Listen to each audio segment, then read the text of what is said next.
नमस्कार, स्वागत, अभिनंदन है आप सभी का। दोस्तों, आज मैं फिर आपके सामने एक नई वीडियो लेकर आपके पास आया हूँ एक नई जानकारी के साथ।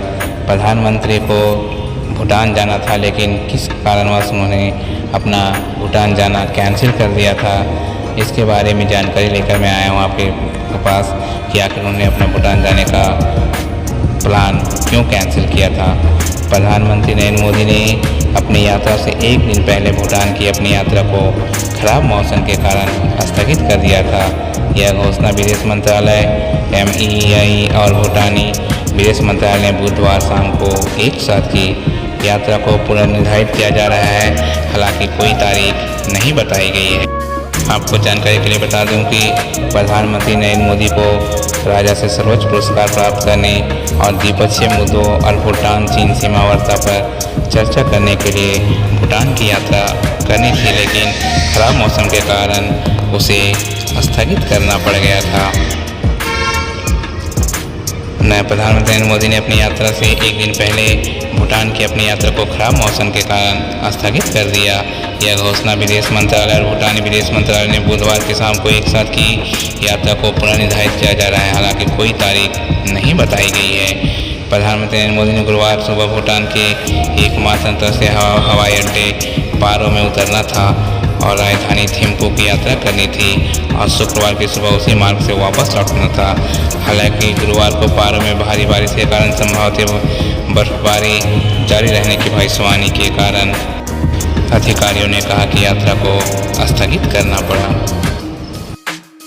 बयान में कहा गया है, पारो हवाई अड्डे पर खराब मौसम की स्थिति के कारण 21-22 मार्च को प्रधानमंत्री के भूटान की राजकीय यात्रा को स्थगित करना पारस्परिक निर्णय लिया गया है। दोनों पक्षों द्वारा राजनीतिक चैनलों के माध्यम से नई तारीखों पर काम किया जा रहा है। घोषणा के कुछ घंटे पहले यात्रा को लेकर अनिश्चितता की खबरें तक सामने आई, जब बुधवार दोपहर को विदेश सचिव विनय मोहन क्वात्रा द्वारा आयोजित एक प्रेस कॉन्फ्रेंस को अचानक रद्द कर दिया गया।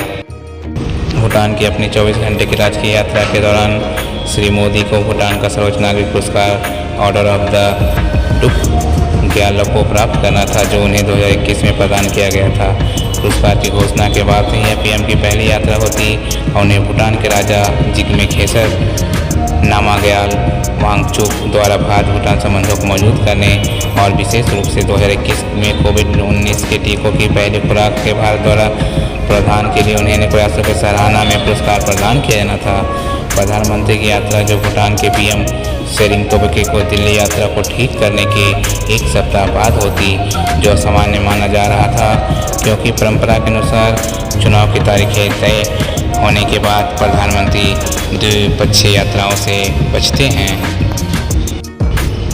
अधिकारियों ने बताया कि यह अंतिम निर्णय पारो हवाई अड्डे की विशेष रूप से कठिन दृश्य लैंडिंग आवश्यकताओं को ध्यान में रखते हुए लिया गया, जो कि पहाड़ी क्षेत्र में तथा लगातार बारिश के कारण दृष्टि की रेखा खराब हो रही थी, जिससे प्रधानमंत्री की उड़ान जोखिमपूर्ण हो गई थी। यात्रा की योजना में बनाने की योजना में शामिल अधिकारियों ने कहा कि अप्रत्याशित मौसम की स्थिति से पहले श्री मोदी की यात्रा के लिए सभी तैयारियां पूरी कर ली गई थी। यात्रा कार्यक्रम में श्री मोदी के लिए जोंग परिसर में औपचारिक स्वागत गुरुवार को भूटानी राजा द्वारा आयोजित दर्शक और शाही भोज शामिल था। इसके बाद शुक्रवार को भारतीय विकास निधि द्वारा समर्थित मातृ एवं शिशु अस्पताल का उद्घाटन किया गया। सूत्रों ने कहा कि उन्हें उम्मीद है कि श्री मोदी की यात्रा की नई तारीख की सूचना जल्द ही दी जाएगी, लेकिन पारो में मौसम साफ होने के बाद चुनाव अभियान के दौरान उनके पहले ही व्यस्त कार्यक्रम को निपटने पर बहुत कुछ निर्भर करेगा। दोस्तों, इसी के मौसम खराब होने की वजह से उनका कार्यक्रम रद्द किया गया था। आशा करता हूँ मेरी दी गई जानकारी आपको अच्छी लगी हो। अगर मेरी द्वारा दी गई जानकारी आपको अच्छी लगी हो तो वीडियो को लाइक, शेयर और चैनल को सब्सक्राइब करना ना भूलें। Thank you.